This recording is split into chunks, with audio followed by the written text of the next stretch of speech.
Bueno, estamos aquí, hoy es 17 de octubre de 2024 y estamos reunidos para el encuentro mensual del grupo de estudios eh, sociales sobre fármacos y diagnósticos. Hoy tenemos la posibilidad de escuchar las presentaciones de dos nuevos integrantes, o recientes integrantes del grupo, y a partir de esas presentaciones eh, también incorporar intercambios y debates posibles. Así que, sin más preámbulos, Jasón Torres Rodríguez, si quieres presentar tu trabajo, adelante. Muchas gracias.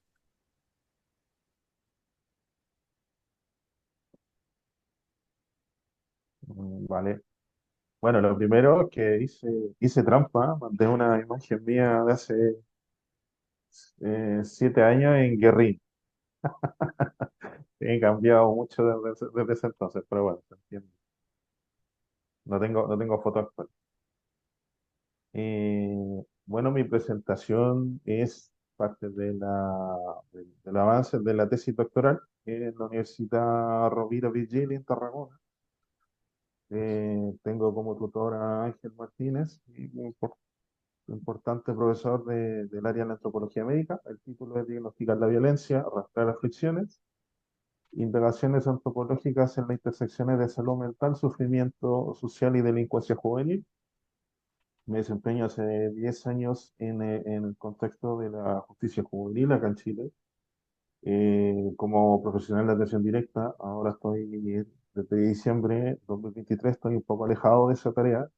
Estoy realizando unas coordinaciones de redes, de coordinaciones con municipios, con programas de dispositivos de tratamiento de consumo de drogas. Ya no estoy en la primera línea de atención, lo cual se agradece porque, bueno, 10 años atendiendo también genera cierto estrago a nivel psíquico y anímico, pero siempre es gratificante cuando uno observa de primera mano el cambio. Eh, un poco cuál es el marco del problema. Tenemos modelos predictivos hegemónicos, ¿cierto?, en el área de la justicia juvenil, que son los modelos explicativos asociados a la psicologización de la violencia y la desadaptación, que incorpora la individualización de la conflictividad social y la responsabilización de la conducta, ¿cierto? Es un poco un problema que podríamos asociar un poco a cierta tendencia Foucaultiana, pero me gustaría darle otro énfasis respecto a un poco como lo que está previo, ¿cierto? A justamente estos procesos de individualización, de responsabilización y psicologización. Podríamos entender que estos son los efectos de ciertos procesos que son más amplios, ¿ya? Dentro de estos procesos más amplios está la violencia estructural, ¿cierto? Que incorpora las categorías de nivel socioeconómico, los entornos sociales. Más adelante voy a desagregar esto un poco en estadísticas actuales. Dinámicas familiares barriales, acceso a justicia y salud. También respecto al tema de la salud mental y las aflicciones, que son la prevalencia de ciertos trastornos, patología del comportamiento, evaluaciones clínicas de la conducta, el consumo problemático de drogas, la patología dual y lo que últimamente ha sido como una innovación en el campo psiquiátrico etiológico de la adolescencia infractora, por decirlo así, que es el trauma complejo. Y por último, un concepto global que es el de sufrimiento social, que da cuenta de ciertas narrativas personales que se vinculan a contextos culturales y sociales, a la estructuración social, las relaciones de pertenencia, las políticas de acceso, políticas públicas y todo lo que tenga que ver con la competencia estructural. ¿Qué quiere decir esto? Con la capacidad que tienen los organismos o las agencias de salud de poder comprender, ¿cierto?, el perfil o comprender el individuo que tienen enfrente, sin caer en estos prejuicios, sin caer en esta estereotipización de los sujetos, ¿vale? Es un poco como para poder englobar el problema general de investigación. Y la pregunta es, bueno, ¿qué se diagnostica y evalúa? Sabemos que en los programas de justicia juvenil, al menos acá en Chile, no se hace diagnóstico, sí se hacen evaluaciones. Por lo tanto, tenemos una batería de instrumentos que lo que hacen es justamente identificar la conducta observable, obtener una cierta narrativa cautiva, cautiva en el sentido de que evidentemente cuando los chicos, chicas nos cuentan, nos narran ciertos aspectos de su vida, siempre se da en el contexto institucional, por eso que le propongo esa observación. También las dimensiones ficcionales del adolescente, ¿cierto? Que es como el tipo más bravo, más prepo, más chorro, etcétera. Y las configuraciones identitarias del AMPA que también están presentes en los adolescentes.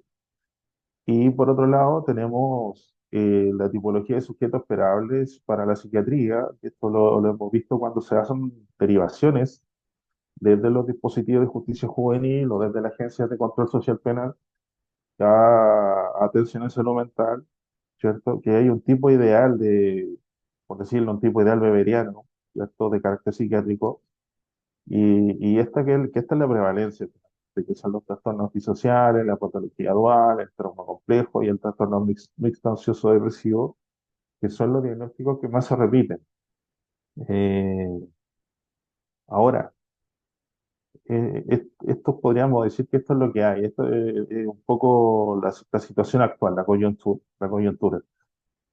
Pero quiero entrar un poco en esta dinámica de, bueno, ¿qué hay detrás del primer diagnóstico? ¿Cierto? ¿Qué indicadores hay detrás de esta tentación diagnóstica, de esta tentación psiquiátrica de poder comprender la conducta violenta a través de ciertos parámetros biomédicos? Entonces, de los primeros contextos o de las primeras fuentes, ¿cierto?, de la violencia estructural es el tema de salud, donde dice que los indicadores de salud disponibles para niños y niñas en Chile han mostrado un deterioro significativo entre el 2017 y 2023, donde el porcentaje de adolescentes de séptimo básico, tercero medio, ¿cierto? Esto habla de escolaridad, con síntomas depresivos aumentó de 14% a un 23%, ¿ya? En 2023. Las niñas son más propensas a manifestar estos síntomas y también los adolescentes con alguna discapacidad. Los estudiantes de colegios subvencionados, es decir, con apoyo del Estado, privados, pero con apoyo del Estado, y colegios públicos de gestión municipal, de gestión estatal, presentan una mayor prevalencia de síntomas depresivos en comparación con aquellos colegios particulares pagados que sabemos, ¿cierto?, que son colegios de la élite o colegios que tienen una matrícula o la asistencia de adolescentes de los quintiles mucho más alta. Y por otro lado, en los últimos 6 años se ha incrementado un 117% el número de adolescentes en control de salud por riesgo suicida.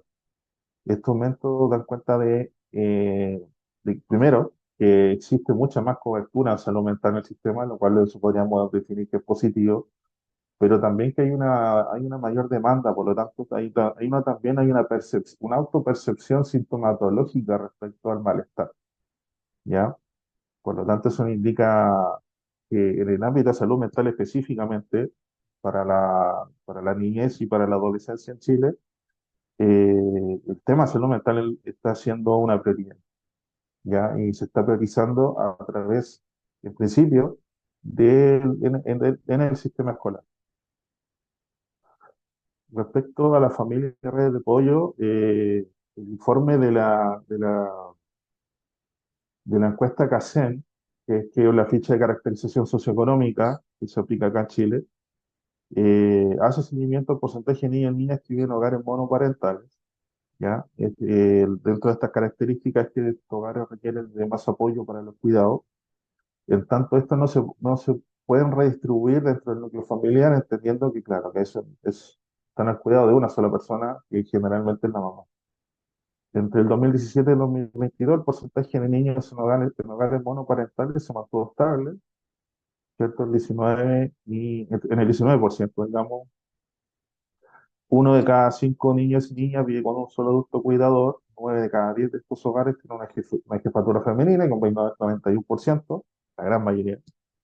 Y en general existe una mayor proporción de niños y niñas que viven viven en hogares monoparentales en los deciles más bajos de ingresos. Es decir, existe acá podríamos introducir un análisis sociológico, de decir que evidentemente el ejercicio de la parentalidad o vinculado con la soltería, si estoy con un hijo, nos coloca en los deciles más bajos de ingresos, es decir, en las capas más bajas de la estructuración social. Respecto a las redes de apoyo, los datos muestran que un porcentaje creciente de niños y niñas viven en familias con muy pocas redes, estamos hablando acá de redes estatales, manifiestan no tener apoyo en los cuidados de sus hijos e hijas.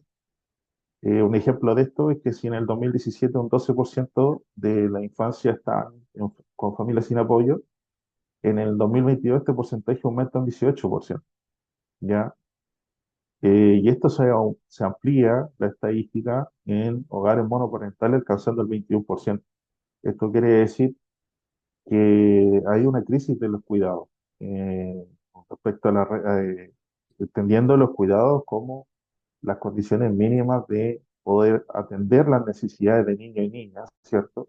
Y de poder obtener el acceso oportuno y las redes de apoyo institucionales o también de tipo familiar eh, que puedan definir un poco el bienestar, ¿no?, de niños y niñas, y que se nota mucho más, ¿cierto?, con las familias migrantes cuando, cuando tienen el 24 de esta familia, del universo aplicado de esta ficha, el 24% de hogares sin redes de apoyo para sus cuidados vienen de personas o de grupos familiares migrantes, lo cual es bastante preocupante. Respecto a la violencia interpersonal, eh, son dos indicadores respecto al maltrato de niños entre séptimo y tercero medio, ¿cierto? A través de la encuesta nacional de polivictimización, eh, y el porcentaje que sufre maltrato, sea físico, psicológico, negligencia o alienación parental, eh, aumenta un 34% a un 39% en el año 2022, ¿ya? Y este aumento está guiado principalmente por un aumento de niñas y niños que declaran haber vivido violencia psicológica por parte de sus cuidadores, que es un aumento importante del 28 al 35%. Las estadísticas oficiales sobre la violencia intrafamiliar también indican una disminución en la tasa de denuncias entre 2017 y 2023. Las agencias policiales registraron que uno de cada 1.000 niños y niñas había sido víctima comparada con 1,6 del 2017. ¿Cuál es el problema de esto? Es cuáles son los canales, ¿cierto?, de denuncia podríamos decir que están atravesando un problema de difusión, un problema de borramiento, ¿cierto?, de los canales explícitos donde las adolescencias, las niñeces pueden hacer esta, estas demandas por violencia intrafamiliar. Eh, y eso es parte también un poco de este basamento que muestro como que está previo al diagnóstico, ¿cierto? Son condiciones que están previas y que de algún u otro modo informan el desarrollo sintomatológico, nosológico, ¿cierto? O incluso etiológico del desarrollo de alguna dificultades en el ámbito mental. Uno de los aspectos también mucho más importantes es que de los 4,7 millones de niñas y niñas en Chile, al año 2022, el 11% vive en hogares con pobreza de ingresos, eh, donde el 14% estaban en esta misma situación respecto al año 2017. Como en toda Latinoamérica, niños y niñas son los más afectados por la pobreza. Esto sigue siendo así, mientras que el 5% de los adultos vive en situación de pobreza, esta cifra asciende a 11%. Quienes son los niños y niñas de la primera infancia, de 0 a 5 años. Por lo tanto, la pobreza varía significativamente según las características sociodemográficas. Esto quiere decir que tanto en el norte de Chile, donde se ha visto una mayor cantidad de acumulación o una mayor cantidad de asentamiento urbano migratorio, y en el sur de Chile, ¿cierto?, con poblaciones originarias, se va centrando un poco, ¿cierto?, esta distribución desigual de la pobreza. Por eso se ve más frecuente entre la niña indígena y migrante y en áreas rurales que viven en hogares monoparentales. A ¿Te nivel puedo hacer una territorial, las diferencias. consulta, Jason? Porque yo desconozco los detalles, pero Sí, más o menos, ¿de qué nacionalidades son las poblaciones migrantes? ¿Son migrantes internos dentro de Chile? ¿Proceden de otros países no, de la no, mira, región? las tres principales tasas de migración acá en Chile de este año son familias venezolanas, familias dominicanas y familias haitianas. Son estas tres, de estas tres nacionalidades la mayor cantidad de migración que tenemos hoy en día acá en Chile. Mucha gente que migra solo con lo opuesto o migra solamente con condiciones básicas. En el norte de Chile, en el paso, muchas familias pasan a través de pasos ilegales desde Perú a Chile, porque el tránsito, sobre todo de las familias venezolanas que hacen todo el tránsito andino, ¿cierto? Ecuador, de Ecuador a Perú, de Perú a Chile. Es llamativo, sí, que elijan Chile cuando Chile es un país que yo creo que tiene cierta narrativa exterior sobre estabilidad económica, pero que luego del evento del 2019 nosotros nos damos cuenta que no es así. Y es, bueno, en parte una ficción. Sí, Chile tiene elementos institucionales bien fuertes, ¿cierto? Pero aún así, la migración, sobre todo venezolana, que es la más numerosa que tenemos en este momento, eh, tiene bastantes problemas de alojamiento, bastantes problemas de habitabilidad, de atención de salud, eh, también de la calidad del trabajo, de los insumos, eh, bajos ingresos, etcétera. ¿Sabes por qué te Eh, lo preguntaba también, Jason? Porque si bien acá no son estadísticas, no son censales, pero hay diferentes equipos que trabajan con población ¿Mm? migrante y planteaban en algunos casos, por mi participación en otros espacios en el instituto, recuerdo uno de los encuentros que contaban que muchas veces, en una lógica que es bastante general, ¿no? No migra ¿Mm? toda la familia, migra una parte a la espera de la Claro, otra parte, y pensando también en relación a los hogares monoparentales. Y lo segundo, que por ahí me remite tu explicación y por qué Chile, en términos generales coincido con lo que planteas, también muchas veces es una instancia intermedia antes de hacer claro, la migración final que suele ser a Estados Unidos o sí, algún país que, digamos, que represente también cuestiones eh, desde el imaginario de estabilidad y de progreso económico. Por eso también lo juntaba con lo que planteabas y quería saber eso, el tipo de inmigrantes que había y si mm. sabía que si venían solos, en familia y demás. Sí, de hecho, existe una alta tasa de discriminación hacia las poblaciones, hacia la población venezolana en específico. Eh, bueno, tengo no quiero salirme mucho del No, no, tema de la disculpe, sí. exposición, me gustaría como exponerlo de todo modo, que la primera oleada podríamos decir, de migración venezolana, era una oleada que efectivamente se dedicó a hacer delivery, a hacer Uber, pero que efectivamente tenían podríamos decir, cierto nivel de formación alto, universitario. Entonces, pudieron ser incluidos dentro de espacios de ejercicio económico regular. La segunda oleada ya es una oleada de personas, podríamos decir, que venían escapando del régimen venezolano, pero que venían siendo de estratos bajos. Entonces, para mí, solo una intuición o una imaginación sociológica, eh, el tema de la discriminación hacia la población venezolana en Chile, hay que distinguirla en estas dos instancias. Y en la primera era como una curiosidad, ¿cierto? Vale, soy médico, estoy haciendo Uber o Cabify, no sé, mientras tanto. Eh, Mientras tanto logro sostenerme, me voy a Estados Unidos, qué sé yo. Y la segunda oleada es una oleada de gente ya de escasos recursos.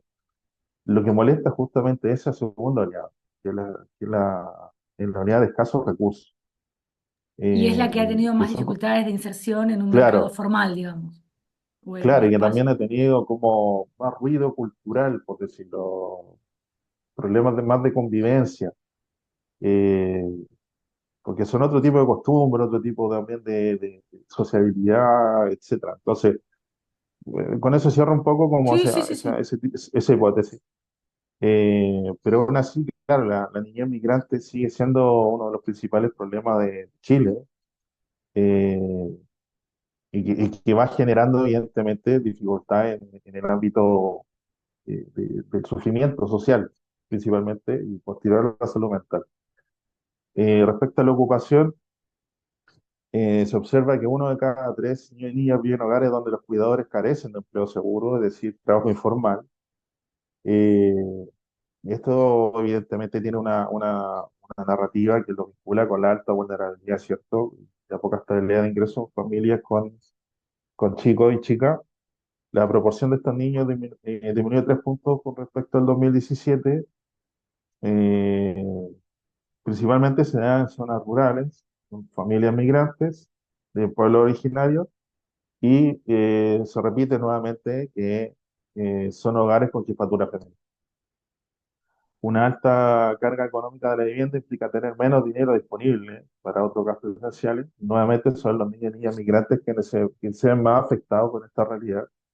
Y también existe una mayor proporción de niños y niñas viviendo en hogares que gastan más del 30% en vivienda en la macrozona norte, es decir, de Arica a Antofagasta y en la región metropolitana de Chile. Eh, Algo que a mí me llama la atención justamente de la población en la cual nosotros trabajamos es que no existen muchas áreas verdes, parques. He estado en Argentina en reiteradas ocasiones, en Rosario, Buenos Aires, y siempre una plaza, siempre un parque, es cierto, las calles, callecitas con árboles, etcétera. Acá en Chile es totalmente distinto. Hay muy poco acceso caminable a áreas verdes. Eh, por lo tanto, eso también da una impresión del entorno, ¿cierto? ¿Qué tipo de entorno nos estamos desarrollando? La exposición a la violencia también se da como un dato que altera la capacidad de aprendizaje y adaptación de niños y niñas, además de afectar su salud física y mental.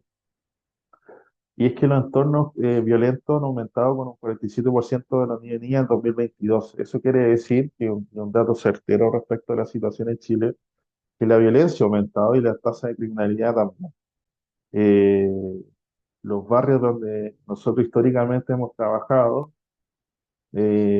ha habido un aumento, y un aumento, podríamos decir, preocupante, porque ha adaptado dinámicas o lógicas que tienen que ver más con eh, la narcocultura, más que con el robo, podríamos decir, el robo común, ¿cierto? El choreo común, el motochorro.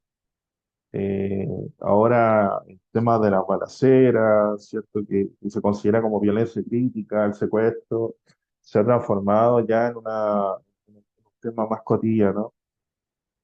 Evidentemente que eso afecta la salud emocional también de niños y niñas, que no pueden salir de sus casas, no pueden salir de sus blogs, de sus departamentos para poder realizar su vida normal, ¿cierto? Porque los entornos están siendo tomados por el narco, tomados por la violencia, abandonados por el Estado, etc. Eh, y bueno, la calidad de los entornos, según la ficha de caracterización socioeconómica, se mide a través de la presencia de la contaminación, el acceso a áreas verdes y la seguridad.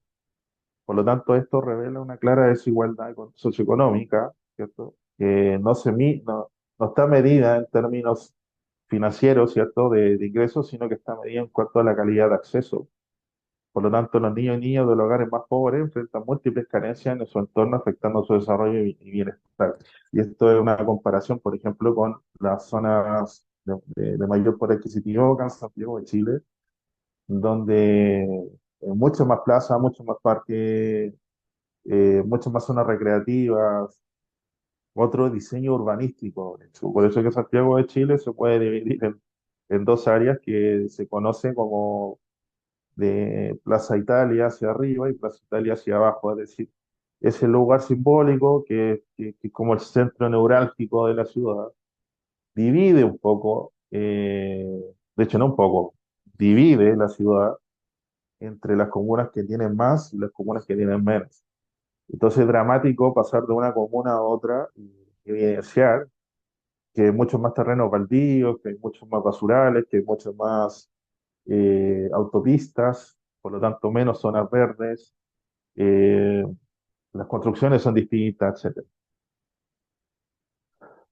Y bueno, mi pregunta entonces, a propósito de estos datos un poco estadísticos, ¿la violencia juvenil es un problema de salud mental o un problema de violencia estructural? Dentro de la respuesta que yo considero dentro de las condiciones socioeconómicas, marcan el acceso al bienestar, ¿cierto? Doy cuenta de los recién nacidos que viven, que nacen con bajo peso, nacen prematuros, que han aumentado estos casos en los hospitales entre el 2017 y el 2023. Y por otro lado, entre las niñas y niños de establecimientos públicos subvencionados hay mayores tasas de obesidad, malestar psicológico y expresaban sintomatología depresiva, a diferencia de los establecimientos privados que decíamos que eran de mayores recursos. El informe de caracterización socioeconómica muestra que el bienestar de niños y niñas sufrió un deterioro del 2017, evidenciando indicadores de salud, lo hemos visto, de aprendizaje, condiciones de cuidado, etcétera. Y a pesar de algún avance en la reducción de la pobreza a través de programas específicos, persisten problemas significativos como la inseguridad alimentaria, la falta de acceso a una vivienda asequible, también desigualdad de género, socioeconómica y territoriales que contribuyen a la inequidad en el acceso a oportunidades y recursos. Entonces la pregunta pasa por esto. Si entendemos la infancia desarrollada bajo este tipo de contexto, bajo este tipo de atributos, ¿cierto?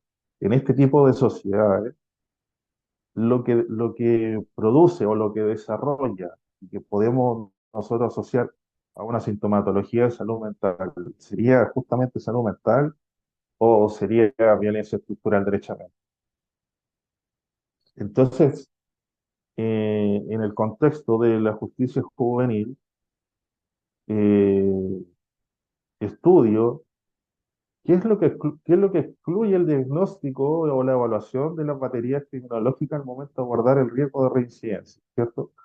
Y a esto le llamo parte del complejo biopsicocriminal. Entonces,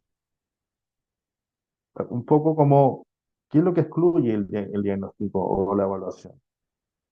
Las condiciones estructurales, excluye el sufrimiento social, excluye la precarización de las condiciones de vida, excluye la salud mental interferida por todo lo que hemos revisado, excluye las trayectorias crónicas de adversidad y un concepto importante que son de la certidumbre estratégica o la ignorancia estratégica, que si me permite lo escribe la socióloga Lindsay McGoy, que habla de cómo la instrumentación, o en el ejemplo de ella respecto a la fabricación de ciertos fármacos, cómo sabiendo que el fármaco tiene efectos secundarios, es más importante, ¿cierto?, hacerlo circular para atender cierta patología o cierto malestar. Y eso tiene que ver con toda la economía política que existe de la farmacéutica, etcétera. Y en este caso, ¿qué certidumbre estratégica nos dan estas baterías criminológicas, ¿cierto? Que producen sus propios indicadores de éxito, pero que no tienen ninguna condición o no tienen ninguna, podríamos decir, posibilidad de incorporar todas estas condiciones estructurales, todo este sufrimiento social y esta violencia estructural que está detrás. Y que llega, obviamente, a hacer un diagnóstico cuando todo esto ya está realizado, cuando todo esto ya está cronificado, cuando todo esto ya está interiorizado en el sujeto, está subjetivado en el sujeto.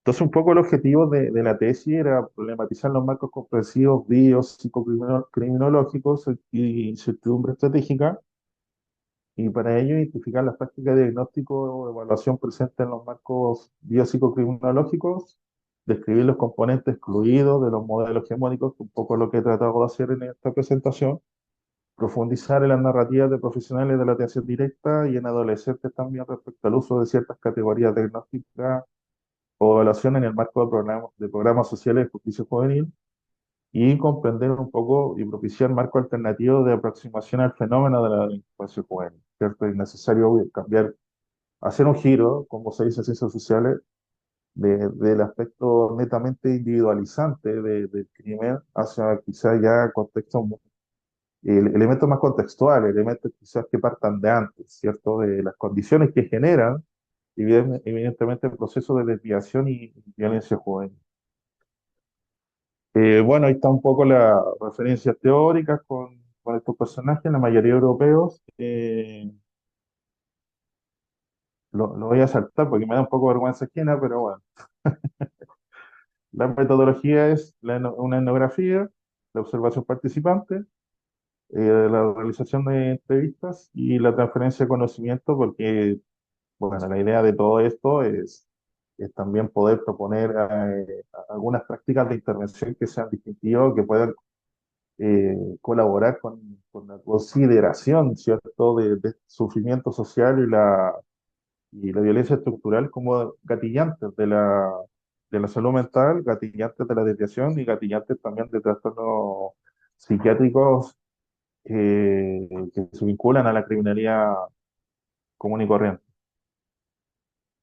Eh, bueno, voy saltando un poco, que estas son las normativas con las que pienso trabajar, ¿cierto? Que es un poco la Biblia del trabajo sobre adolescentes infractores, que es la psicología de la conducta criminal, de Donald Andrews y James Bonta, especificaciones técnicas del tratamiento del consumo problemático de alcohol y drogas, y finalmente los programas que están operando en este momento en justicia juvenil. Y finalmente voy a pasar rápidamente algunas definiciones del sufrimiento social, que el sufrimiento social no solo abarca el dolor experimentado por personas individuales debido a crisis personal o problemas de salud, sino también al sufrimiento compartido que emerge en contextos de conflictos sociales, desigualdad económica, racismo sistémico, desastres naturales o inducidos por el hombre, como por ejemplo la diferencia de género. Como por ejemplo una comunidad devastada por conflicto armado, no solo experimenta pérdidas individuales, sino que también enfrenta la ruptura de estructuras sociales, redes de apoyo en medio de subsistencia. Y para abordar, evidentemente, el sufrimiento social es crucial adoptar un enfoque interdisciplinario que incluya el conocimiento médico, ¿cierto? Respecto al tema del ámbito específico de salud, salud mental, como el entendimiento de los contextos culturales y políticos en los cuales se inscriben estos problemas o este sufrimiento. Por eso se reconoce que las políticas públicas, las decisiones económicas y las luchas por el poder y los recursos pueden causar un profundo sufrimiento e impactar la salud y el bienestar de la población.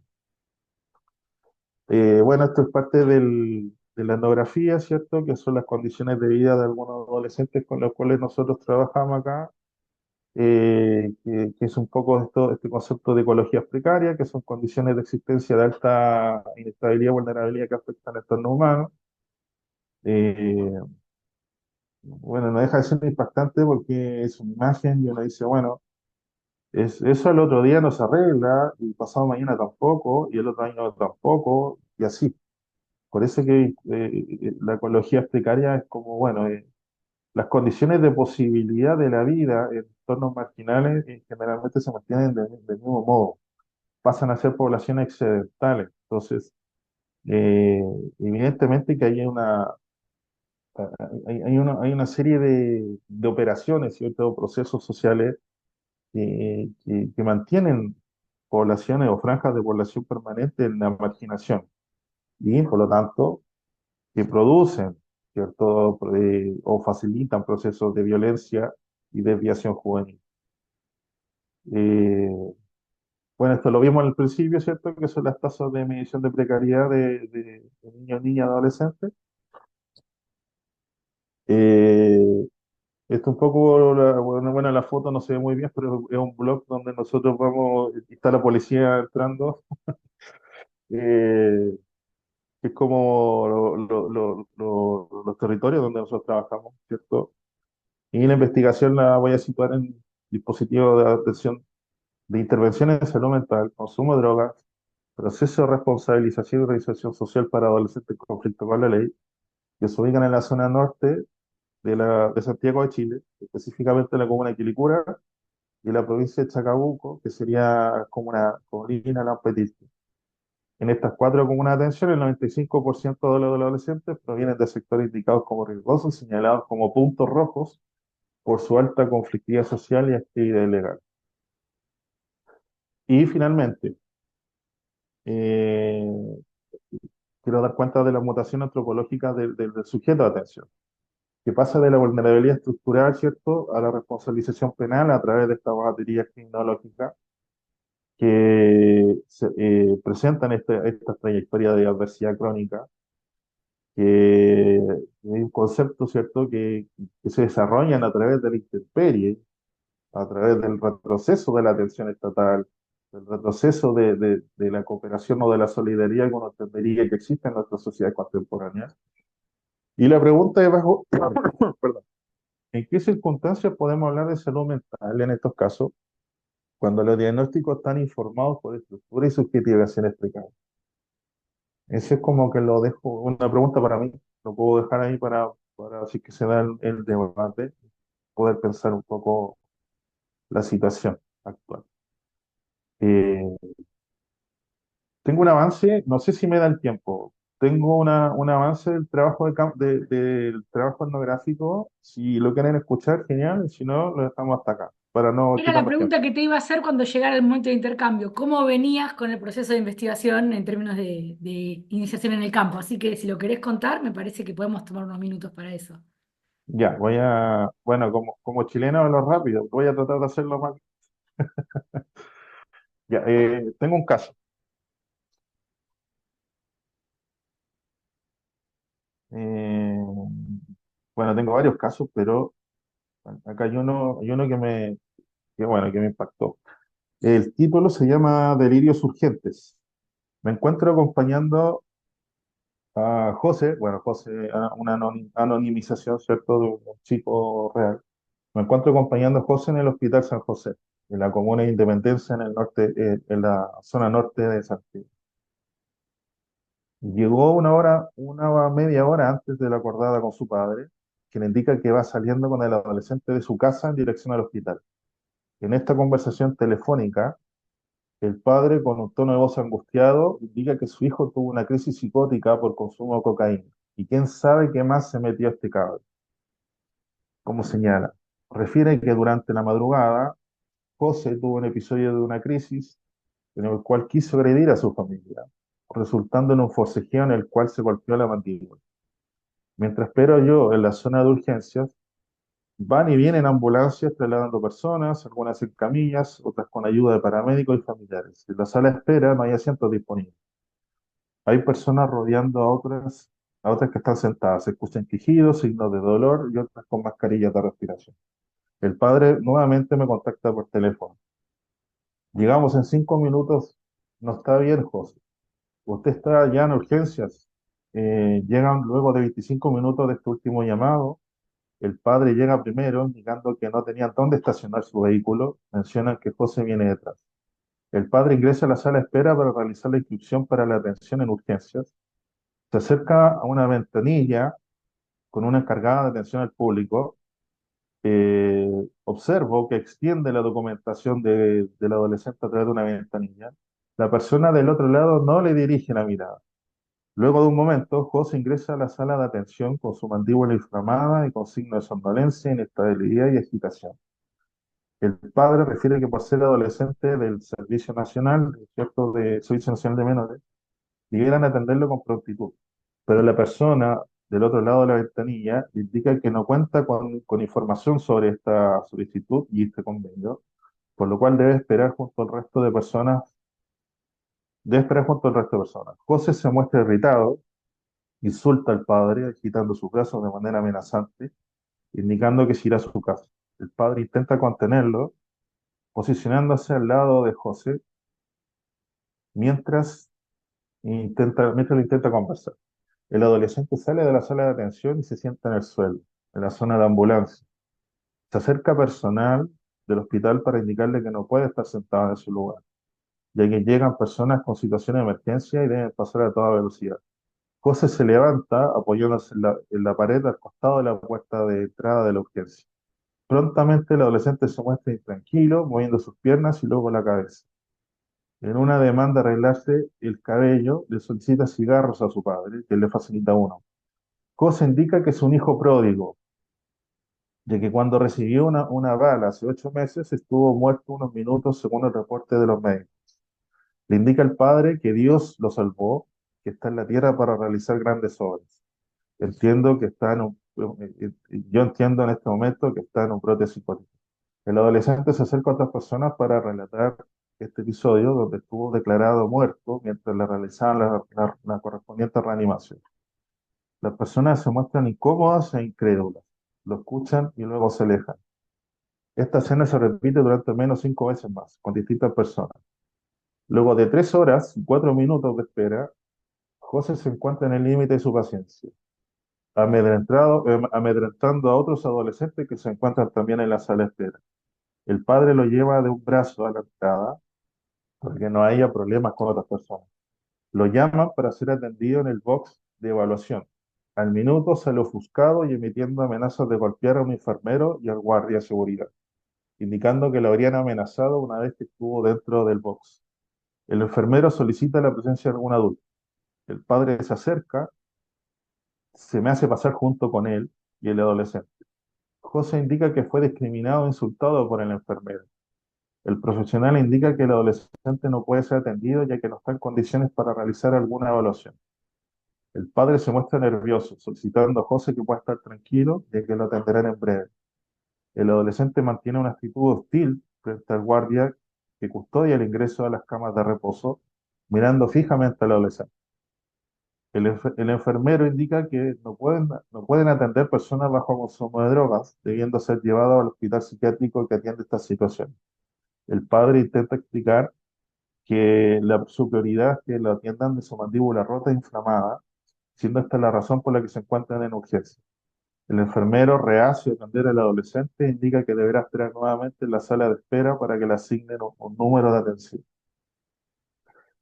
José y el padre salen del box de evaluación mientras el resto de personas lo observan atentamente. Un adulto le indica al padre que lleva esperando ya 9 horas para que lo puedan atender. José le indica al padre que si irá junto con él o si irá solo, pero que no esperará otras 9 horas. Intenta entrar a la fuerza al bucle de tensión cuando el padre lo contiene abrazándolo y llevándolo fuera.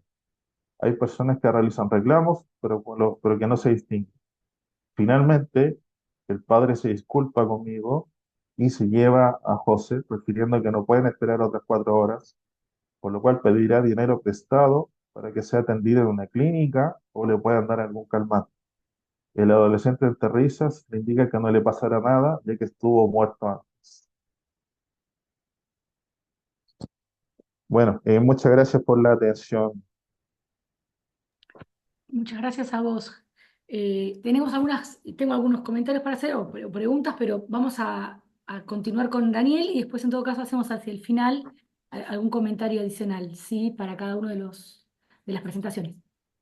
Vale. Daniel, muchas gracias, te escuchamos. Ah, yo no, es la primera vez que intento presentar en Prezi, pero no, creo que se puede enlazar desde Zoom, pero si no, simplemente comparto pantalla. Pero si alguien, ah, sí, justo. ¿Podés? Yo no sé cómo sería Sí. algo así. Sí, la de compartir pantalla, pero tanto no sé. Y creo que sí, solo, ya, ¿no? Aparece, por favor, No se ve todo, ¿eh? Dice que empezaste a compartir, pero no se ve. ahí va, creo. Em, sí, ¿no? Ya, ahora sí es posible verlo, ¿o no? Sí, ahora sí lo podemos ver. Genial, pues Mi trabajo, a diferencia Jason, es un poco más teórico. Em, trato el panorama general de mi presentación trata de indagar sobre cómo es que pudo aparecer en el desenvolvimiento de la historia de la humanidad, algo así como un periodo o una instancia que se considera la infancia del ser humano, y cómo esta infancia obtuvo características que le permitieron ser un campo de intervenciones, políticas y médicas y científicas. Es una infancia que termina siendo susceptible a ser colmada de muchos dispositivos, entre ellos eh, el de la psiquiatría. Entonces, primero, en la primera parte se trata de abordar algunos aspectos de la teoría del proceso civilizatorio de Norbert Elias, que me parece que es una teoría muy robusta y elegante también para explicar la aparición de un periodo considerado como la infancia o un tipo, una categoría, un tipo humano eh, designado como infantil. Y después voy a pasar por algunos hitos que hacían marcado algunas formas de hacer historia de la psiquiatría, una historia de la psiquiatría que considera que las categorías se acercan a un perfeccionamiento y que tienen antecedentes en otros médicos, en otros psiquiatras, y bueno, construyen una historia lineal, cronológica y acumulativa.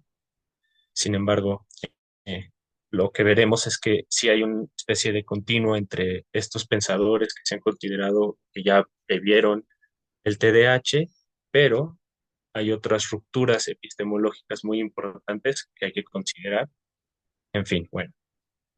Em, del proceso, de la teoría del proceso civilizatorio, me interesa hablar de que existe una sociogénesis y una psicogénesis de la noción de individuo.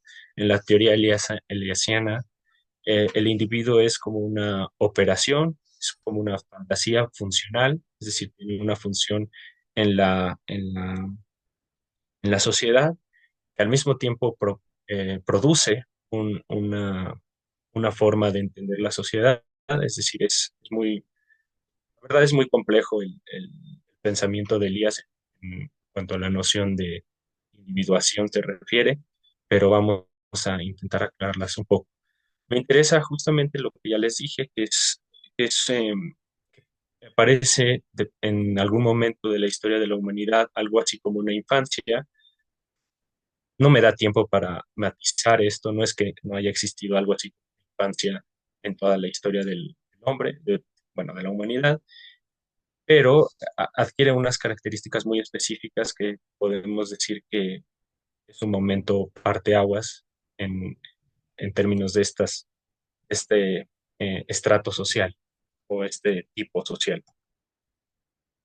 Em, eh, lo impresionante de la teoría de Elías, que es una teoría, como les comento, muy robusta, es que todo parte el individuo se forma a partir de las estructuras sociales.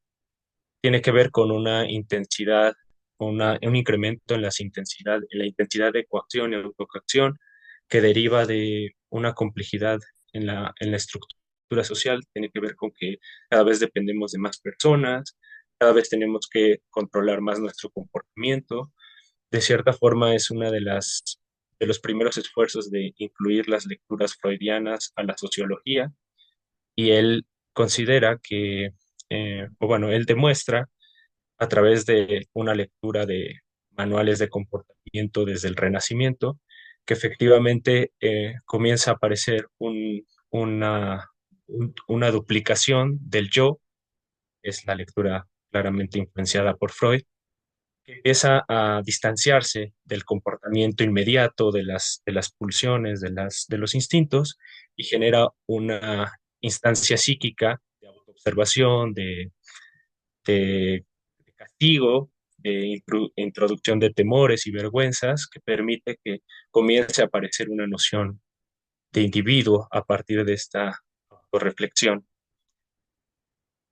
Em, lo demuestra, por ejemplo, como el ejemplo que él pone en el libro de Proceso de la Civilización, lo demuestra a través de la estructura social de la Alta Edad Media, que aparece un sistema feudal, empiezan a aparecer espacios donde la sociedad cortesana convive con la milicia y empiezan a haber eh, competencias por el monopolio de la violencia y finalmente termina habiendo una forma de trato y de comportamiento cortesano.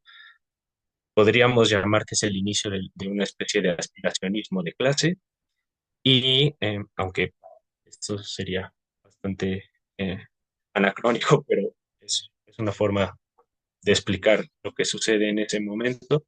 Eso es a lo que a lo que él llama sociogénesis de estos comportamientos, que es hacia donde vamos a guiar la exposición. Tiene que ver con una sociogénesis y una psicogénesis del- de la infancia y sus posibilidades de cicatrización. Em, eh, Como les comento, este es un ejemplo de la forma en la que se hace sociogénesis, tiene que ver con la configuración de las interdependencias en determinado periodo histórico y cómo ese genera normas de comportamiento, de distanciamiento, de reflexión. Bueno, está aquí la parodia que hace Los Simpsons de la Naranja Mecánica, porque justamente este es el ejemplo de cómo eh, hay que internalizar el proceso de civilización para que una persona deje de considerarse infante, para poder, eh, para que la sociedad lo contemple como un adulto. Es el momento en el que se ha distanciado de sus impulsos, que le ha puesto una detención a la- el tiempo en el que cumple sus deseos, es decir, tiene que administrar mucho más su emotividad, sus instintos, y esto le llama economía instintiva. Esto es como el punto que va a conectar con con el TDAH, porque cuando alguien ve efectivamente a un niño y a cualquier diagnóstico en general, cuando ve a un niño que finalmente parece que no controla bien su cuerpo, que no controla bien sus impulsos, parece que lo está dominando la emotividad, la reactividad, parece que hay algo malo ahí, porque efectivamente lo que se está esperando es que sea capaz de dominar, es decir, que la razón o el cálculo esté siempre eh, delante de los impulsos, controlándolos. Bueno, pues eso es cuando empieza a haber una alerta en el mundo adulto, notando que hay algo malo en la forma en la que está llevando a cabo este proceso de dominación de los instintos hacia los correctos comportamientos sociales. Em, y aquí está la parte donde comienza a ser más claro cómo está conectado estos aspectos teóricos con la posibilidad de entender cómo es que el TDAH y otros trastornos infantiles ocupan un terreno fértil y por qué aparece en determinado periodo histórico. Bueno, eh, lo que sucede es que conforme más compleja es la sociedad, hay que preparar mucho más tiempo a los individuos para considerarlos como un adulto. Cada vez se les excluye más a los espacios que tiene que ver con espacios educativos, espacios de preparación para la vida adulta, y entonces empieza a haber una elongación del periodo en el que una persona deja de ser individuo. Y entonces la tesis es que ante esta amplitud del trayecto, el infante al adulto, empiezan a colmar un montón de dispositivos que tratan adecuarlo, prepararlo y conducirlo a la vida adulta. Entonces, el ejemplo, esto es como para que se vea por qué en determinado periodo histórico es más importante la noción de niñez, cómo se vuelve un objeto biopolítico, es aquí cuando, por ejemplo, Elías comenta que antes, para que un niño, entre comillas, sea considerado un adulto, bastaba con que aprendiera el oficio, en este caso de un escudero, y bueno, estaba a ser considerado. De hecho, hay un ejemplo muy bonito en ese libro, que es cuando, bueno, muy sorpresivo, que es que Erasmo comenta, Erasmo de Rotterdam, comenta que a los niños tenían pleno conocimiento de la institución social que es la prostitución. No se les alejaba de ese mundo, sino que sufrían un contacto mucho más, eh, o sea, estaban cercanos a ese fenómeno, no se les trataba de ocultar, porque efectivamente no existía como algo que resguardar de ese periodo hasta que comienza a suceder esto. Después, a lo largo de lo que yo ubico, finales del siglo XIX y todo el siglo XX, comienza a existir esta cuestión de que cada vez pasan más tiempo en la escuela y se alargan los procesos de educación. Entonces, empieza a surgir. Esto tiene un corolario que, que efectivamente cuando estas sociedades alcanzan, o nuestra sociedad alcanza este grado de complejidad, de exigencia, existe la posibilidad de sentir más sensación de fracaso. Perdón el galimatías. Claro, porque te ofrece tantas alternativas la sociedad que finalmente tenerte detenido o estar detenido en un lapso de tu vida genera una sensación de, bueno, es que tengo tantas alternativas y estoy aquí detenido. Y esto genera también una angustia a los padres.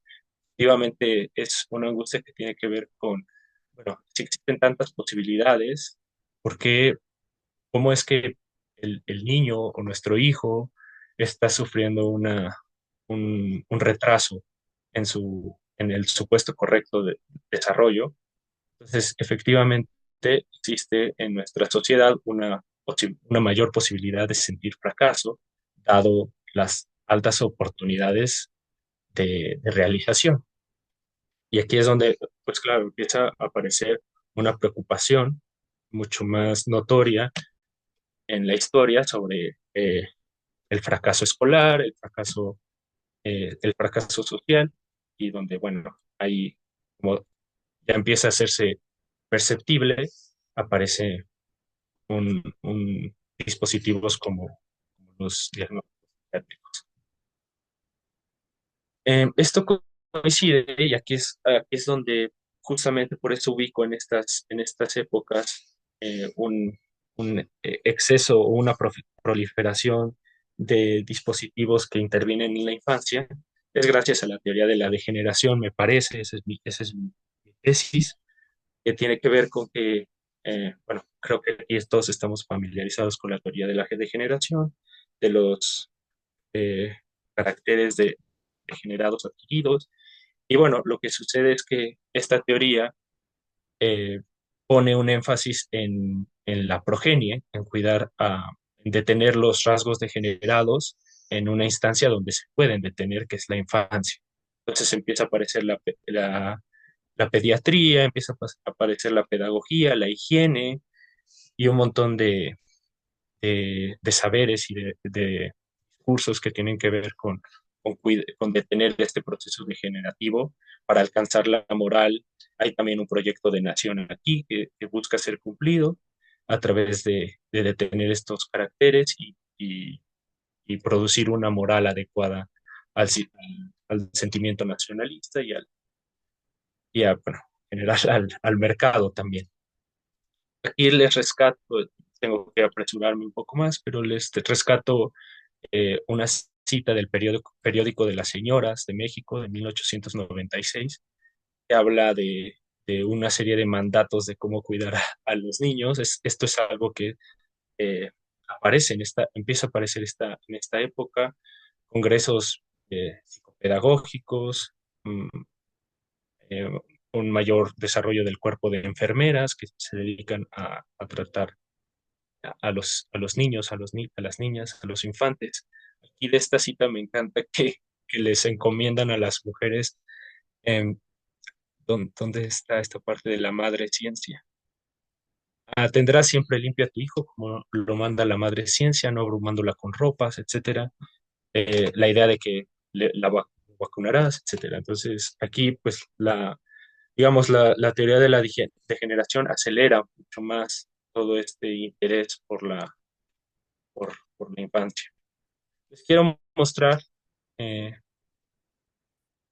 del trabajo del grupo, de la investigación que realizo actualmente, que tiene que ver con la historia justamente de la antropometría aquí en México y cómo se están produciendo estas cédulas que tiene que ver con una intervención de los médicos en las escuelas. Las escuelas comienzan aquí, por lo menos en México, comienzan a hacer laboratorios de observación de la normalidad y para encontrar qué está interrumpiendo progreso civilizatorio, el progreso hacia un ideal de nación y cómo poder intervenirlo y se desarrollan estas cédulas antropométricas que tiene que ver con una medición del cuerpo para encontrar cuáles son los principales efectos de la fisiología del mexicano.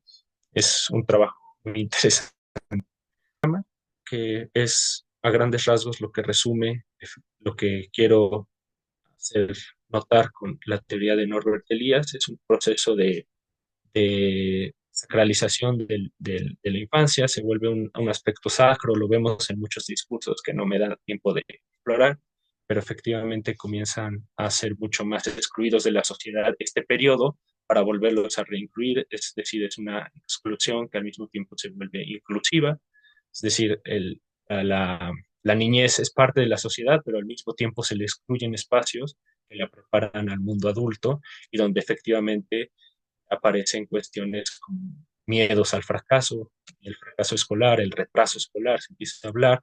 Aparece, por ejemplo, el fenómeno de la escuela graduada, que eso también tiene que ver con una aspiración a que tu desarrollo mental sea adecuado a tu edad y eso genera otro tipo eh, de pues, terrenos fértiles para la psiquiatrización, para la intervención médica, etcétera. Bueno, esta es la segunda parte de mi exposición. Eh, no sé cómo voy de tiempo, perdón, no puse, ya Yo tengo te que ir diría para que cerrando. nos queden unos minutos para conversar, si, no sé cómo venís vos en el plan general de exposición, pero es unos minutos, quizás más. No, Y yo creo que sí, creo que puedo dejar media hora para la discusión, no sé. bien, buenísimo. Sí, sí, sí. Este, la historia del TDAH, creo que es interesante rescatarla, la historia que ha sido como la que les comento, que ha sido una historia que ha tratado de encontrar antecedentes de la categoría. Lo he encontrado muchísimo en Alexander Crichton, que es este señor. Eh, y lo que quería resaltar es la cultura diagnóstica de ese momento. Tiene que ver con otra organización de las categorías que permiten eh, pensar la normalidad. En este caso, Alexander Crichton apela mucho al nerviosismo. Y es aquí donde empiezo a encontrar las rupturas epistemológicas que separan, para mí, muy notoriamente el, la cultura diagnóstica del TDAH con la cultura diagnóstica de Alexander Crichton. Para empezar, Alexander Crichton, por lo que pude investigar, nunca trató, y de hecho en sus escritos él mismo lo admite, nunca trató a los niños, se habla de estudios de otras personas, nunca estuvo en contacto directo con un grupo de niños problemáticos, cosas así, y siempre se la pasa citando otro tipo de estudios en sus dos principales trabajos donde abordó el tema de la inquietud mental, que es la categoría dicen que se supone que es el antecedente del TDAH. Quiero rescatar, bueno, por la prisa no voy a ahondar en todos los principales puntos que me parece que los separan, pero sí hablar del nerviosismo, que era un supuesto porque nunca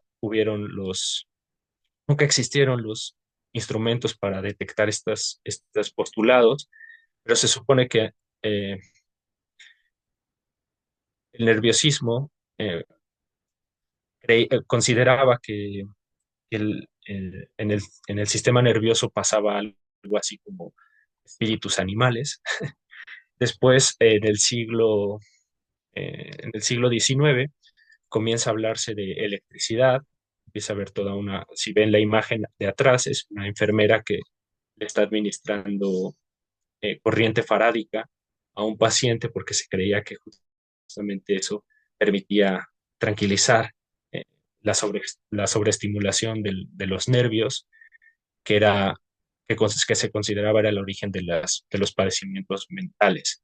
Aquí en México, por ejemplo, existió el médico Agustín Roa, que hablaba de que la demencia, la locura, el alcoholismo se debía a un exceso de estimulación de las celdillas nerviosas, donde él consideraba que pasaba electricidad y que estaban sobreestimuladas. Se hablaba del ritmo de la vida moderna y de cómo esto sobreexcitaba los nervios. Pero sin duda alguna, lo que me parece más interesante de Alexander Crichton, y que de verdad es una pena que lo consideren como eh, antecesor, es que tiene un panorama mucho, mucho más amplio de consideraciones sobre por qué existe una inquietud mental o por qué los niños son problemáticos, que tiene que ver con crítica a los modelos pedagógicos y la falta de los médicos y de los profesores de comprender las idiosincrasias de los niños. Y muy poco se menciona de inquietud mental. Finalmente estos son, Alex Steele, George Steele, son humanistas que tienen un, un concepto mucho más amplio de, de los padecimientos mentales. Es Sir George Steele, que en él se encuentra el defecto de control moral, y a mí este tema me encanta. Lamentablemente tengo que apresurarme, pero la moral en el siglo XIX es una cosa bien, bien interesante porque era como una interfaz que conectaba lo fisiológico con el desarrollo psíquico. Era una especie de instancia social eh, muy, muy metafísica, pero que al mismo tiempo sustentaba los proyectos nacionalistas de desarrollo del Estado. Entonces, lo que él siempre menciona cada vez que aparece el defecto de control moral en sus conferencias es que habla que el principal problema de los niños problemáticos es que no producen bien para los demás. Es decir, está conectando el individuo con el bien de la sociedad, porque lo que Sir George Steele aspira es que estos niños puedan mejorar su defecto de control moral para ser buenos ciudadanos. Es decir, su categoría diagnóstica está conectada a un proyecto pedagógico, estatal, y también de civilizatorio, y tiene que ver con una aspiración a que estos niños se controlen. Justamente por eso para él es tan importante la medicina legal, porque empieza a haber un cuestionamiento de, bueno, estas personas que padecen este tipo de defectos de control moral, ¿son culpables de sus actos o no? Empieza a haber una interrogación por la responsabilidad del infante respecto a sus actos, que tiene que ver con esto de la moral, la aspiración moral de la época. Diferente con el TDAH. El TDAH, lo que me parece que sucede es que está desconectado con un proyecto político. Creo que es un ejemplo de la molecularización del siglo XX. Si bien yo creo que sí hay conexión entre aspiraciones mercantiles y aspiraciones económicas, está desconectado, como vemos, de las otras dos culturas diagnósticas que traté de vislumbrar.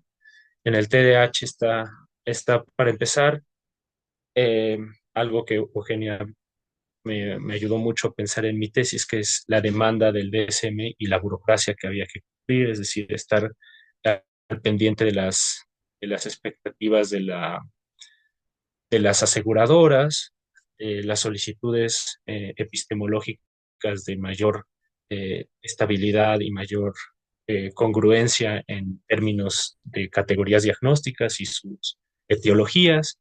Está operando un electroencefalograma que produce lo que tutora de tesis llama semántica de las ondas, que está totalmente ausente en Sir George Steele y en Alexander Crichton. Está anfetaminas que están produciendo una forma de entender el cerebro, de entender su química, y está una enseñanza psiquiátrica universitaria. Los otros dos médicos, Alex Crichton era un médico general y Steele es el primer, bueno, se supone que es el primer pediatra inglés de formación. Entonces son otro tipo de acercamientos, pero que finalmente lo que considero es que, como a manera de conclusión, es, si bien he tratado de demostrar que existen rupturas epistemológicas muy notables en estas culturas diagnósticas, lo que sí existe y su real conexión entre todos ellos, entre todas ellas, es un interés por la infancia como objeto biopolítico, una creciente temores y miedos relacionados al fracaso eh, de lo que para Elías sería la correcta internalización de la economía instintiva que aspira a una al alcance del desarrollo del proceso civilizatorio. Entonces, bueno, em, finalmente lo que aparece aquí es una mm, génesis y una psicogénesis de los niños que son posibles eh, diagnósticos de TDAH o que son perso- eh, que son están disponibles para ser diagnosticados como TDAH.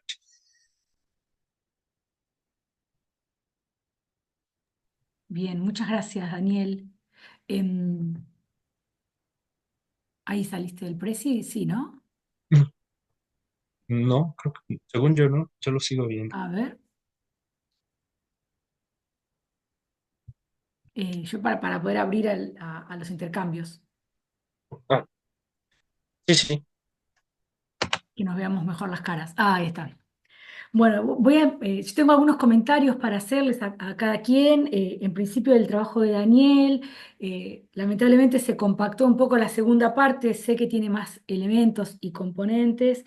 Eh, con respecto a Norbert Elias, hay una materia que dictamos con otra profesora, con Silvia Gemureman. Jason conoce el trabajo de ella por su propia investigación. Ella trabaja mucho con niños en conflicto con la ley penal o con jóvenes en conflicto con la ley penal acá en Argentina, y hemos realizado algunos trabajos acotados en común, pero tenemos un vínculo de muchísimos años más ampliamente.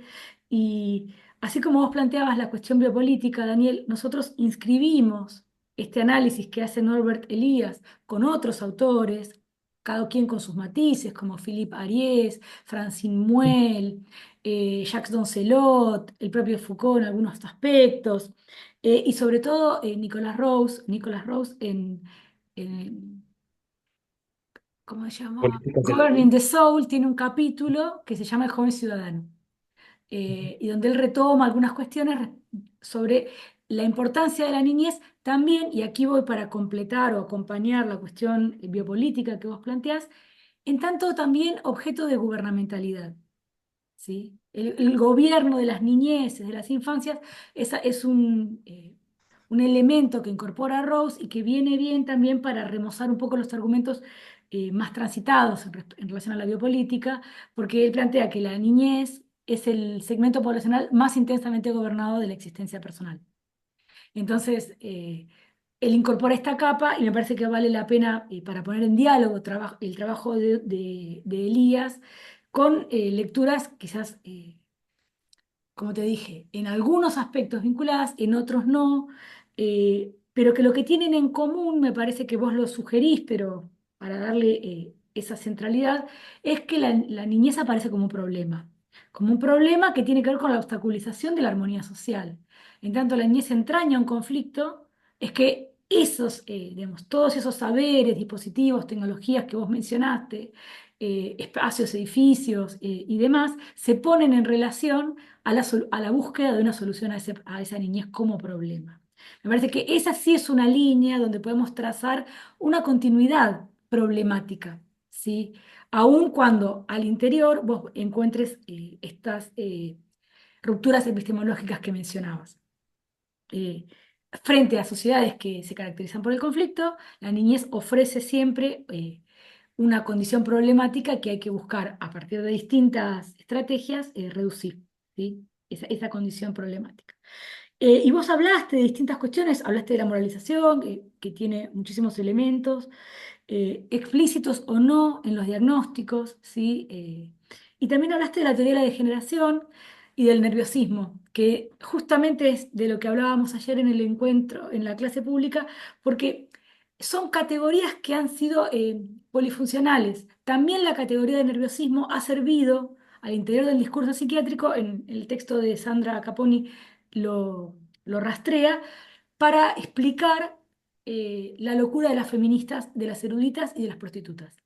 Entonces, hay una polivalencia táctica en estas categorías que pueden bajar a un segmento de la población, como son las mujeres, con distintas características, digo, distintas, porque puede ser la erudita, la prostituta o la feminista, y a la vez también pueden servir o ser funcionales a un análisis en términos científicos de las niñeces. Así que me parecía interesante traerte esto de que el nerviosismo tiene esa capacidad, ¿no?, de ir eh, encarnando en diferentes figuras. Y lo que me parece que también está planteado o sugerido la segunda parte de tu trabajo, sobre todo, es la cuestión de la raza, a partir de la idea de la teoría de la degeneración, ¿no? La raza amenazada por los degenerados. La degeneración tiene dos características en estos estudios. Una son los estigmas, que pueden ser físicos o morales. Por eso digo, muchas veces no se observan físicamente, pero son morales. Y la otra es la esterilidad. Se juega la esterilidad de la humanidad, porque la acumulación de degeneraciones, lo hablábamos en caso, digo, con estas metáforas tan crudas, la mula es la cruza del caballo y el burro, y es estéril. El ligre es la cruza del león y el tigre, y es estéril. La acumulación de generaciones y de intercambios entre razas, entre la raza digamos, con especímenes degenerados, conduce a la esterilidad de los humanos. Y esa es la amenaza que hay que eh, conjurar, digamos, a partir de todas estas prácticas que vos planteabas, donde aparecen las alternativas, del temor al fracaso escolar y demás. Y acá viene el puente con lo que plantea Jasón, que se cuenta sola este puente. Frente a esta lógica de múltiples alternativas angustiosas, me pregunto dónde están ahí las limitaciones que plantea Jasón, ¿no? La necesidad de poder inscribirse en estructuras sociales específicas, donde las niñeces que contaba Jasón no tienen muchas alternativas planteadas, ¿sí? Excepto lecturas medio premoldeadas, como vos mismo lo planteabas, Jasón, una grilla de inteligibilidad para decir qué es lo que está ocurriendo ahí, que ya viene preparada, con ciertas coordenadas. Entonces ahí paso a lo que planteas vos, Jasón, y digo, qué interesante pensar esta idea del registro, ¿no? Y si no habrá ahí algo de lo privado que nos está registrando. Porque no quiero reduplicar la idea biologizante de que el padecimiento mental es interclases, pero me alarma o me genera una duda si no está más registrado en los sectores populares porque son quienes acceden al sistema público. Y si quizás es parte me están tocando el timbre de manera, ahí voy. Digo, si no, habría que pensar qué pasa con el sector privado. Si no padecen tan bien, con otras coordenadas, ese es el primer punto, y si ese padecimiento no está siendo registrado. No con la idea de biologizarlo, sí, por supuesto. Disculpas, ya está. Bueno, no, por un lado el tema del subregistro, y ahora les paso la mano, y lo otro que me preguntaba era si además del registro no hay otros esquemas analíticos para pensar el padecimiento en otro sector social. Porque, por ejemplo, nada, estoy muy al tanto del impacto de las neurociencias y quizás no son parte de los esquemas con los que se analiza o se piensan los diagnósticos en los sectores populares que vos planteás, y estos segmentos de la población, pero quizás en otros sectores aparecen con otro lenguaje esos padecimientos. Son hipótesis, ¿no? Como para poder pensar estas cuestiones. Nada más. Perdón que me quedó trunca esa posibilidad de hacer el comentario y disculpen la demora.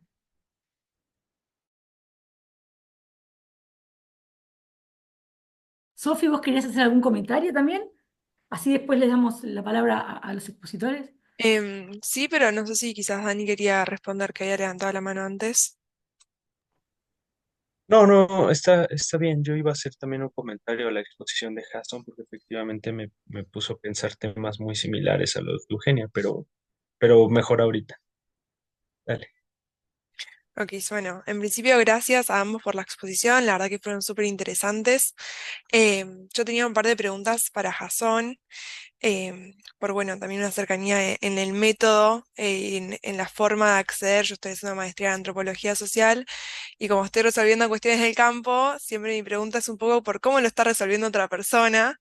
Así que hecho ese disclaimer, avanzo que... bueno, vos ahí lo situaste cuando pusiste las imágenes y contaste que lo estabas haciendo en el norte de Santiago de Chile y la provincia de Chacabuco. Y ahí me preguntaba como, por un lado, ese registro etnográfico, si estaba haciendo en los hospitales o bueno, también acompañando a las personas o cómo era esa interacción diaria, ese trabajo de campo que vos estabas llevando adelante. Y por otro lado, me preguntaba cómo fue el acercamiento a esos casos y cómo fueron los contactos, si eran personas que iban a esos hospitales, si después fue que te llevaban a otros, si era por contactos que ustedes, cómo había sido como esa llegada a estas personas. Eso era por un lado. Y por otro lado, me preguntaba también, como habías incluido varias estadísticas, estas estadísticas eran nacionales, si había estadísticas locales, si hay, en Argentina tenemos muchos problemas con las estadísticas en cuestiones de salud mental. Yo, por el tema que estudio, busqué un montón y de pronto es como no las puedo, o sea, no se pueden extrapolar, no, es como que te dan un panorama que efectivamente es mejor que no tener nada, obviamente, pero son como que se me quedan, entonces me preguntaba eso de cómo funcionan las estadísticas en salud mental allá, si son del sector público, si incluyen el sector privado. Y después, con esta pregunta que hizo Euge, que también me pareció súper interesante, me preguntaba si pensás incluir en tu tesis alguna cuestión de cómo funciona el sistema de salud en Chile. Em, por ejemplo, en Argentina es súper particular, es, bueno, hay gente que habla de como tripartito, porque tenés el sector público, tenés las obras sociales, las prepagas, las mutuales no sé cómo entran ahí, hay, bueno, distintas cuestiones. Entonces ahí me preguntaba, yo no conozco nada del sistema de salud en Chile, entonces quizás estaría bueno poder incluirlo en algún momento. A veces puede ser una introducción, no sé, pero me preguntabas qué pensabas hacer respecto a eso. Y después, por otro lado, Dani, te mandé recién por WhatsApp un texto. Otro día participé de una exposición, de un trabajo en Brasil que trabajaba em, con niños que, con el tema de Zika y microencefalías, creo, y niñeces y demás, y había un apartado de una revisión bibliográfica de cómo se incluían las niñeces en la investigación y cómo se trabajó también desde las ciencias sociales a los niños. Entonces, nada, me pareció que te podía servir como para ver ahí un par de bibliografías y cosas que tal vez te parecían interesantes, así que nada, para comentarte por qué de pronto te mandé dos textos ahí por WhatsApp. Eso es todo. Gracias, de vuelta.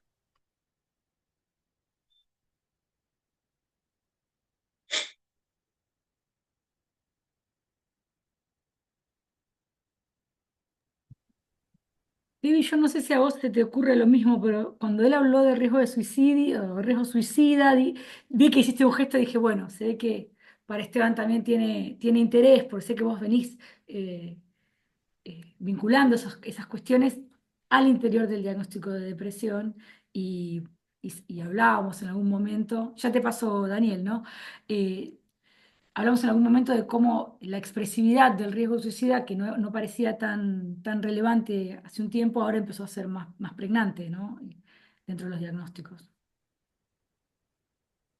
Sí, bueno, primero agradecerle a Jasón, a Daniel por las exposiciones, que bueno, interesantísimo lo que vienen trabajando, lo que vienen haciendo, también me despertaron ahí muchas preguntas, dudas, comentarios. em, pero en principio con la cuestión de Jason, muy interesante, me parece esta cuestión de articulación entre los problemas, por así, asociados a salud mental con también las cuestiones de la delincuencia y vinculándolo a un contexto, ¿no? particular. Entonces, creo que ahí se genera un escenario muy interesante, ¿no? Para la investigación con etnografías y bueno, esta descripción de lo que vio también me pareció súper interesante, ¿no? De cómo se ve, se expresa en un episodio, digamos, concreto, en una situación particular, toda esta cuestión, ¿no? Este vínculo tan complejo y también, creo yo, la cuestión institucional, burocrática o la capacidad o incapacidad que tienen a veces los sistemas para poder responder a demandas tan complejas, ¿no? En sociología de acá en UNL justamente y estaba pensando en eso. Hay un chico que está haciendo su tesis de grado sobre esta cuestión de los profesionales de la salud, haciendo una etnografía de los profesionales de la salud que trabajan en el área eh, de la niñez, digamos, y que atienden sobre todo casos donde las familias no pueden hacerse cargo de los hijos y todo ese dilema o todos esos procesos burocráticos que conlleva, digamos, el hecho de sacarle un hijo, sacarle, quizás no sea la palabra, pero de que un hijo pase a estar institucionalizado en un espacio público y bueno, me acordaba mucho de ese trabajo pensando en esta articulación a veces de los problemas estructurales, problemas familiares, económicos, etcétera, diagnósticos y a su vez la dimensión económica. Después también en cuanto rápido, así también queda espacio para que puedan comentar mejor Daniel y Jason.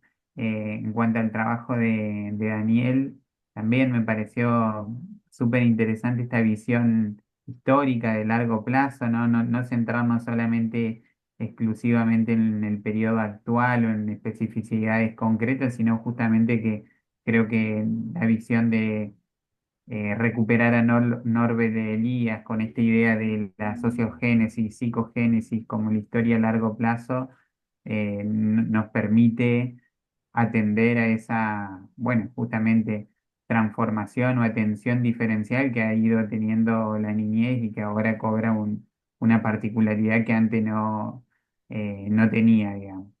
Eh, También en eso creo que la propuesta de Elías permite articularse bastante a otros autores, ¿no? Como me recordaba fácilmente la idea de Foucault acerca de, por ejemplo, la sociedad disciplinaria y es también esta idea de, bueno, una idea de que el hijo la escuela, los aparatos dispositivos y demás como un poder positivo, un poder que tiende a generar individuos dóciles y útiles para la sociedad y que se enmarcan todo en este proceso de producir también cierta subjetividad.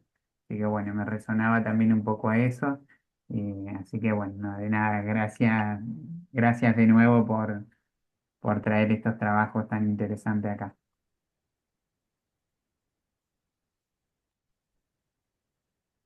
Sí, bueno, le respondí ahí en el chat a Sofi un poco sobre la estadística. Eh, en realidad, la estadística que se produce en materia de salud está orientada netamente a lo público, a lo estatal. Eh, Como en Chile, tenemos dos tipos de salud. Salud privada a través de lo que se llama las ISAPRES, que son básicamente aseguradoras, y la salud pública.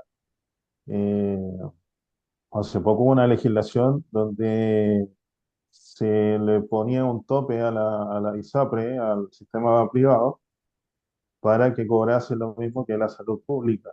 La crisis es que el modelo de salud privado que tuvo en Chile, que se instaló en la dictadura, eh, hizo crisis considerando que el modo de inversión que tiene es el neoliberalismo salvaje. O sea, la plata que yo puedo poner, no sé, estoy pensando $300 de mi sueldo, lo pongo en el fondo de salud privado, eso se especula en el mercado internacional.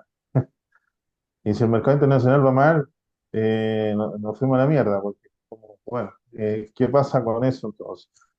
Eh, Se trata de regular y bueno, con lo del estallido social acá en Chile en 2019 se trató de regular eso, pero no tuvo final feliz, lamentablemente. Jason, me recuerda también Y a la lógica de las jubilaciones privadas, ¿no? Es esa idea de que hay un fondo común justamente, de inversión que mayormente está extranjerizado o cuya valoración también depende de indicadores extranjeros, ¿no? Es la misma manera de claro, gestionar lo colectivo, como puede ser la salud o la sí, seguridad sí, social. bueno, básicamente el funcionamiento del neoliberalismo en la atención estatal o en la privatización, externalización de servicios sociales. Eh, un poco como eso en relación a la estadística que me preguntaba Sofi. Espero que haya quedado como un poco claro que esto está orientado al tema más estatal de las poblaciones más vulnerables. Por eso que en el relato etnográfico una persona esperando 9 horas no es extraño. Es un poco lo que Javier Aullero, el paciente del Estado, habla también, ¿cierto? Que la gente se transforma en paciente en múltiples dimensiones. Ahora, con respecto a la primera parte, tu primera pregunta, sí, los informantes, hicimos una especie de acercamiento a ciertas agencias de control social penal. Empecé a hacer como este trabajo, como yo venía del área, de decir como, vale, te puedo acompañar a hacer esta gestión con este chico, te puedo acompañar a hacer esta gestión con el programa de drogas, y fui haciendo este acompañamiento, y bueno, de la nada aparece este otro muchacho, José, con un brote psicótico. Y fue como, vale, armémonos, lleguemos a urgencia, al hospital, y se da todo eso que relaté. Para mí el trabajo etnográfico un poco está al acecho de circunstancias. No te miento que así como está este extracto, no ha sido fácil, porque a veces los tiempos institucionales son otros, entonces te cancelan. Es como, bueno, no pueden, no, hoy día vamos a estar en otra, no puedes venir, y así. Pero yo creo que el tema es la insistencia. Es como, yo incluso por un tema más de personalidad que otra cosa, me ha aparecido sin permiso en los lugares. Es como, bueno, y este chavo que hace aquí, en cómo insistir un poco, y decir como, bueno, estoy acá, puedo ayudar en lo que sea, eh, y así, este relato es del 2023. Ahora último, me falta seguir trabajando con los equipos de salud y con hacer una entrevista a algunos muchachos, a algunos usuarios de estos programas, y con eso cierro la etnografía. Pero claro, el trabajo de campo etnográfico o antropológico siempre tiene esa incertidumbre por medio. Y no sé si hay no sé, creo que no existe un método para poder deshacerse de él. Más allá de la ansiedad propia que uno pueda tener de los tiempos que tiene uno para poder cumplir este periodo de trabajo a campo. Es solamente generar como la alianza más estratégica con tal o cual persona. Quizá el director del programa lo ve de una manera como, bueno, me van a venir a joder, que van a venir a observar cosas. Bueno, quizá no con él, pero quizá sí con una persona que trabaja de manera directa, que no se hace ningún problema con que tú lo acompañes, etcétera. buscar las personas específicas y estratégicas para poder hacerlo. Eso es un poco como que me ha servido. Y y para responder un poco eh, me parece interesante esto de la grilla de inteligibilidad de los padecimientos respecto al tema interclase, pero claro, la tesis se orienta al tema de la delincuencia juvenil, y la delincuencia juvenil 99,9% chicos pobres. Eh, entonces, me resulta sugerente, sí, como pensando para más adelante, que pensando justamente en este vínculo con la estructuración de la salud en Chile. ¿Cómo se atiende, por ejemplo, un TDAH? ¿Cómo se atiende un trastorno antisocial, por ejemplo, de clase alta acá en Chile? Eh, por ahí no voy a mentir, desconozco el dato, desconozco el procedimiento, no sé si es con farmacología. Lo único recurso que tengo es que las personas que tienen un consumo problemático, sobre todo cocaína principalmente de la clase alta, eh, pagan la internación, no un monto alto, pagan un monto alto por la internación. Y no se sabe dónde están esas clínicas, es un poco desconocido para el mundo popular, eso, como que se maneja en ese mundo, en esos códigos. Eso es interesante, como decir, como bueno, que la estructuración de los mundos de salud, así como por ponerle Sí, un sí, título, y como... ¿sabes por qué te lo preguntaba también? Por la posibilidad de que hubiesen vasos comunicantes. Acá en Mm, Argentina hay una corriente dentro de neurociencias que está escrita en los peritajes, ¿sí? Entonces, hay explicaciones respecto del cerebro de los chicos pobres y la relación con la delincuencia. Por eso digo, no porque fuesen mundos escindidos, o no mm. porque yo pensase que la línea de élite sea la de las neurociencias, sino porque me extrañaba que quizás no hubiese un mapata que hubiese desembarcado todavía en relación a los discursos que hablan de la población que a vos te está interesando, como lo planteaste recién. Eh, Sí, sí, sí. Yo les pregunto a los chicos, ¿no te estresa que salir de tu casa y que hayan balazos, que hayan muerto en la esquina? ¿Qué te pasa con eso? ¿No? Me doy cuenta que, claro, que muchas veces normalizan esa adrenalina. Evidentemente es un problema, porque vamos a tener adultos, ¿cómo decirlo? Habituados a escenas de violencia cada vez más graves, más urgentes. ¿Y qué hacemos? ¿Qué hacemos con eso? Porque entonces no es un problema de salud mental, es un problema que tiene carácter más social, por decirlo así. no, y aparte vos Pero, empezaste contando que el 11% de los niños son pobres en Chile. En claro, Argentina más del 50%. mm, Eh, sí, no, sí, es tremendo, Es una situación que lamentable, efectivamente habla del futuro, ¿no? Que es otro de los claro. elementos sobre los que habla para hilvanarlo con lo de Daniel, otro de los elementos que toma en cuenta Rose, ¿sí? Mm, Los múltiples futuros posibles que encarnan las infancias o las niñeces, podríamos decir hoy, también son problemáticos, porque simultáneamente pueden encarnar o representar lo mejor y lo peor, ¿no? mm, Simultáneamente. Em, yo les quiero agradecer. Voy a tener que editar este video porque tengo miedo del dibujo Daniel que tenía un desnudo. Digo, quizás eso me lo baneen, entonces lo voy a editar y voy a editar y les pido disculpas el interregno en el que yo no pude estar presente. Pero bueno, les agradezco mucho por esta presentación. Quedamos en contacto porque en noviembre tenemos la presentación de las otras mm. compañeras que hicieron el dossier y seguimos en contacto.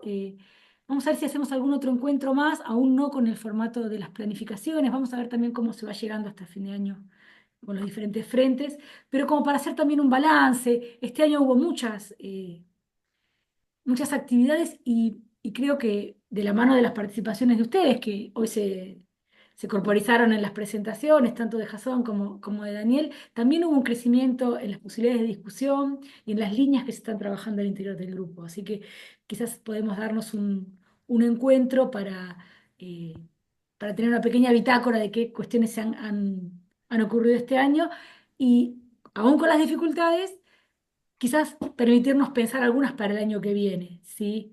En general, el armado de la propuesta tratamos que sea discutido, que sea conversado. Entonces, bueno, recibir también propuestas y demás y dejarlas planteadas para armar el año que viene, al menos con algunas cuestiones, ¿sí? Muchísimas gracias y seguimos, ¿sí? Seguimos en contacto. Muchas Vale, gracias gracias por Buenísimo, el nos vemos. espacio. Gracias, hasta a ustedes. luego. Hasta Gracias. luego. Hasta luego. Chao.